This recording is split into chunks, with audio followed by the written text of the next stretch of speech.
Tugasku menemanimu. 这是命运的指引，让他去吧。是，主上。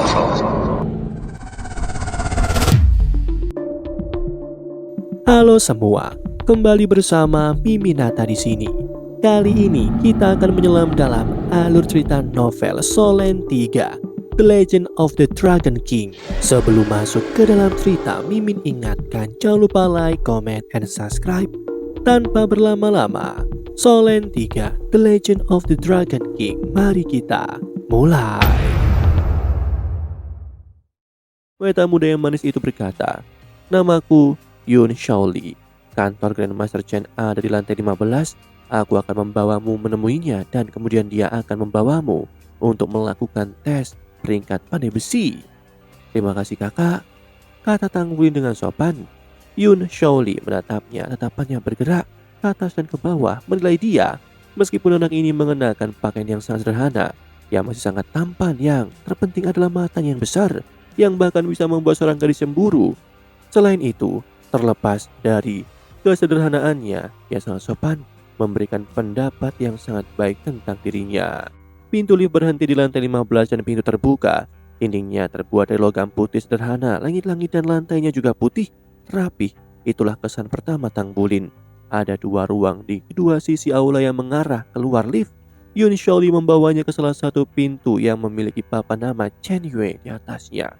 Yang menekan tombol di atasnya, "Grandmaster Chen, ini Yun Shaoli. Aku telah membawa anak itu ke sini." Suara yang dalam terbuka dari dalam ruangan, lalu pintu terbuka. Kantor itu berukuran sekitar 30 meter persegi dengan meja kayu besar yang menghabiskan hampir seperempat ruangan. Di belakang meja kayu berdiri seorang pria berusia 40 tahunan. Pria ini tidak terlalu tinggi tapi dia sangat tegap. Saat ini dia sedang melihat rancangan desain yang ada di mejanya. "Grandmaster Chen," Yun Shaoli dengan lembut memanggil. Chen Yue mengangkat kepala dan melihat ke atas. Tatapannya segera tertuju pada Tang Wulin saat dia menatapnya dengan mata penasaran. "Kau adalah murid Mang Tian?" "Ya, halo Grandmaster Chen. Guru menyuruhku untuk menyambut Anda di tempatnya," kata Tang Wulin dengan hormat. Mata Chen Yue berkerut saat dia mengerutkan kening. "Mang Tian?" Pria itu selalu mengarahkan pandangannya untuk melampaui puncak. "Namun dia benar-benar menerima murid muda sepertimu. Ayo pergi, aku akan membawamu untuk mengikuti tes peringkat pandai besi." Pandai besi hidup di dunia logam dan sama sekali tidak peduli tentang masalah duniawi lainnya. Meskipun dia tidak yakin Mang Tian menerima murid yang begitu muda, tes peringkat akan memverifikasi semuanya. Yun Shaoli kini berkata, "Grandmaster, aku akan turun lagi." Chen Yue mengangguk ketika Yun Shaoli tersenyum pada Tang Wulin sekali lagi sebelum berangkat. Chen Yue membawa Tang Wulin keluar dari kamar segera setelah itu dan sekali lagi memasuki lift jiwa. Mereka naik lift ke bawah bersama Yun Shaoli. Kecuali kali ini mereka turun di lantai 3. Saat lift menurun, Chen Yue menoleh ke Tang Wulin dan berkata, "Anak kecil, Mang Tian tidak pernah memberitahuku pandai besi peringkat apa kamu saat ini." Tang Wulin menggelengkan kepalanya. "Guru juga tidak pernah memberitahuku. Dia baru saja menyuruhku untuk ikut tes dan menerima beberapa tugas setelahnya." "Dia bisa menerima tugas?" Yun Shaoli tidak bisa membantu tetapi terkejut. Untuk menerima tugas itu berarti dia setidaknya adalah seorang pandai besi peringkat 2. Pandai besi peringkat 1 tidak dapat menerima tugas secara langsung. Sebaliknya, pandai besi dengan pangkat lebih tinggi harus menerima tugas dan menugaskan beberapa pekerjaan kepada mereka. Chen Wei bertanya lagi, "Kalau begitu, apakah kamu mengerti bagaimana barisan pandai besi diatur?" Tang Wulin mengangguk. Guru berkata bahwa pandai besi dibagi menjadi 9 peringkat. Pandai besi peringkat 1 dan 2 adalah peringkat master. Peringkat 3 dan 4 adalah Grandmaster. Peringkat 5 dan 6 adalah pengrajin ahli. Peringkat 7 dan 8 adalah pengrajin suci. Dan di puncak peringkat 9 mereka adalah pengrajin ilahi. Chen Yue mengangguk. Tepat pada saat ini lift telah mencapai lantai 3. "Selamat tinggal kakak perempuan." Tang Wulin mengucapkan selamat tinggal pada Yun Shaoli saat dia mengikuti Chen Yue keluar dari lift. Dibandingkan dengan lantai 15 yang tenang, lantai 3 asosiasi pandai besi jauh lebih berisik. Tang Wulin mendengar suara dentingan pandai besi yang akrab di tempat kerja di seluruh aula. Chen Yue membawa Tang Wulin ke meja depan dan berkata kepada anggota staf, "Buka ruang penguji untukku dan minta supervisor untuk datang." Grandmaster Chen, Apakah ini murid Anda? Dia sangat muda. Apakah dia berusia 12 tahun?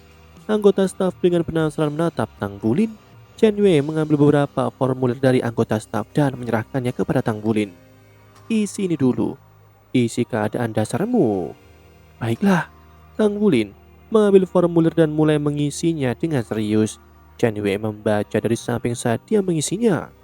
Tang Bulin lahir di kota Gloribon, 9 tahun, Akademi Menengah Laut Timur, kelas 1. Kau baru berusia 9 tahun. Pada saat ini, dia dan anggota staf tercengang. Dia baru berusia 9 tahun namun dia datang untuk mengikuti tes pandai besi. Ini tidak terjadi di asosiasi pandai besi selama bertahun-tahun. Secara historis, orang termuda yang pernah melakukan tes berumur 8 tahun 6 bulan. Selain itu, orang itu sekarang bekerja di lantai 30 asosiasi pandai besi. Orang itu adalah jenius pandai besi sekali seumur hidup. Sekarang di depan mata mereka ada seorang anak yang baru berusia 9 tahun. Jika dia bisa lulus ujian pandai besi, lalu apa artinya ini? Chen Yue memikirkan hal ini dengan lebih tertarik karena Tang Bulin sebelumnya mengatakan bahwa Mang Tian membiarkannya menerima tugas secara langsung. Itu berarti anak ini setidaknya adalah pandai besi peringkat 2. Ini adalah pencapaian yang memecahkan rekor. Anggota staf berkata, Grandmaster Chen, ruang pengujian 3 terbuka. Dengan mata menyipit, Chen Yue membawa Tang Bulin. Ikuti aku. Dia harus melihat sendiri tingkat apa yang telah dicapai oleh murid Mang Tian. Yang disebut ruang pengujian sebenarnya hanyalah ruang tempat tentu. Tes pandai besi perlu dilakukan di ruang seperti ini. Begitu dia memasuki ruang tempat, kegugupan Tang Bulin sedikit berkurang. Ruang tempat hampir sama dengan Mang Tian. Ini adalah pertama kalinya sejak dia tiba yang menemukan dirinya dalam lingkungan yang akrab. Surveyornya adalah seorang wanita parubaya yang jelas mengenal Chen Yue. Grandmaster Chen, kamu secara pribadi telah membawa seseorang untuk mengikuti tes. Aku baru mendengar bahwa anak ini baru berusia 9 tahun. Jika dia sedikit lebih muda, dia akan mampu menyerang rekor presiden. Chen Yue berkata, kita bisa bicara setelah ujian. Surveyor mengangguk dan melihat ke arah Tang Bulin. Ada 15 jenis logam di sini. Pilih salah satunya untuk dimurnikan. Aku akan menilaimu berdasarkan logam yang kamu pilih dan tingkat pemurnian.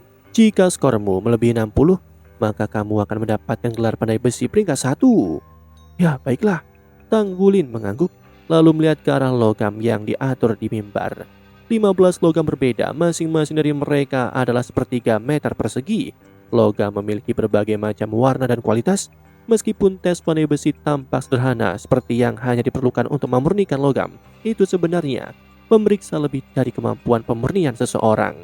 Profesor tidak memberitahu dia apa logam ini, menunjukkan bahwa dia perlu mengidentifikasi dan memahami masing-masing logam itu sendiri sambil memilih yang paling sesuai dengan kemampuannya. Kualitas logam dan hasil pemurnian saling terkait, artinya skor pemurnian akan dipengaruhi oleh logam yang dipilih. Tang Bulin menyapu pandangannya pada mereka dan langsung mengenali apa yang harus dia lakukan, apa yang harus dia kerjakan. Setelah beberapa pertimbangan, dia mengambil logam dari tengah rak. Bongkar logam itu berkelap-kelip dengan cahaya perak samar. Ketika mereka melihatnya mengambil logam ini, Chen Yue dan Surveyor sama-sama mengungkapkan jejak keterkejutan dalam ekspresi mereka. Mereka tidak pernah menyangka Tang Bulin akan memilih logam yang tebal dan berat. Aku memilih potongan logam perak berat ini. Tang Bulin mengambil perak berat dan kemudian meletakkannya di atas meja tempat tanpa mengeluarkan suara sedikit pun. Tuntutan Mang Tian padanya sangat tinggi. Dia melarangnya mengeluarkan suara logam yang bertabrakan dengan logam kecuali dia sedang menempa.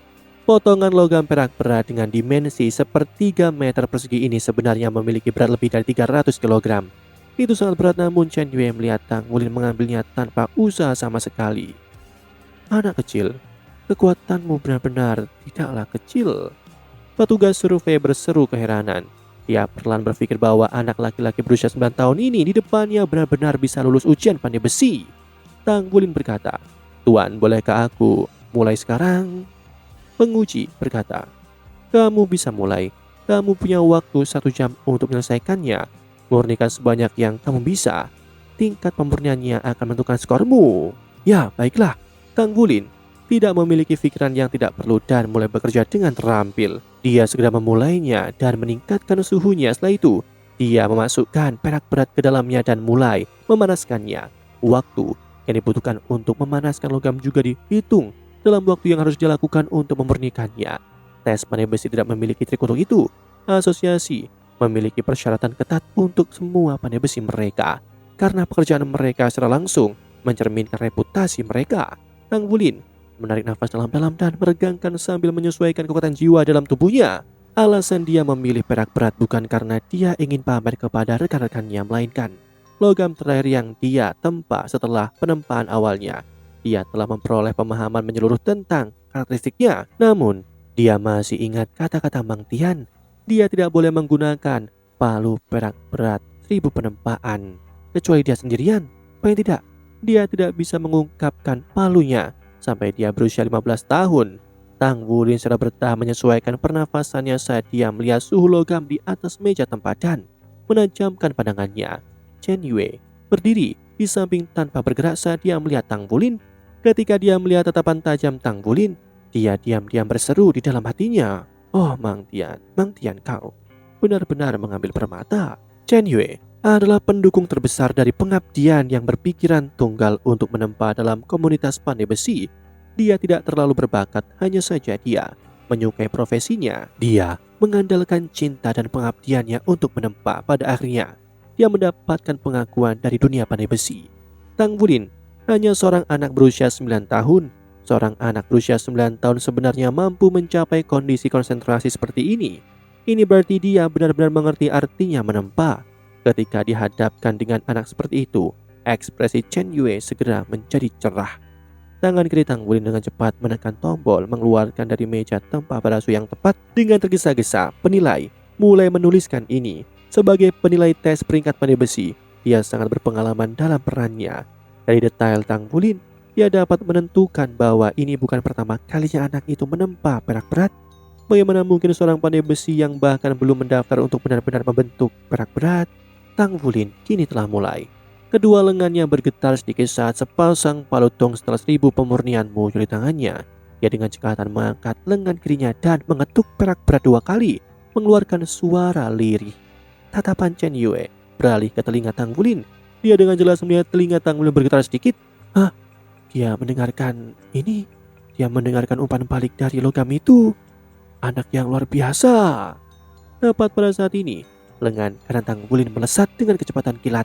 Seluruh ruangan tempat dipenuhi dengan suara siulan dan di saat berikutnya, palu tungstel dengan keras mendarat di bongkahan perak berat. Palu tungstel menyanyikan sebuah nada saat perak berat sedikit tertekan ke dalam. Sepasang mata Tang Wulin yang besar dan cantik mulai bersinar pada saat ini. Ketika palu di tangan kirinya dengan cepat mengikuti, ledakan lain bergema di ruangan itu. Kedua ledakan itu bergema di dalam ruangan sementara mata Chen Yue sedikit melebar. Itu adalah palu tungstel ribuan penempaan. Berapa umur anak ini? Namun dia secara tak terduga bisa menggunakan palu tungstel 1000 penempaan yang begitu berat. Bahkan pandai besi peringkat 2 tidak bisa menggunakan satu palu seberat 40 kg. Apalagi sepasang palu tungstel 1000 penempaan yang masing-masing beratnya adalah 40 kg. Penempaan membutuhkan kekuatan fisik, stamina, dan teknik. Kekuatan adalah fondasi yang meningkatkan keefektivitasan palu seseorang, namun kekuatan seseorang juga akan dikonsumsi dengan cepat. Tanpa pikir panjang, lengan Tang Wulin sudah bergerak mempersiapkan serangan berikutnya. Kedua palu telah turun. Dari umpan balik perak berat, Tang Wulin dapat mengatakan bahwa potongan perak berat ini sangat mirip dengan yang dia tempa sebelumnya. Bahkan, garis pembuluh vena darah bagian dalamnya pun serupa. Perasaan akrab ini benar-benar memenuhi pikirannya saat kedua palu beraksi menghantam logam seperti hujan deras. Demikianlah alur cerita novel Solen 3 The Legend of the Dragon King. Sebelum Mimin akhiri, Mimin ingatkan jangan lupa like, comment, and subscribe karena tugasku kan selalu menemanimu.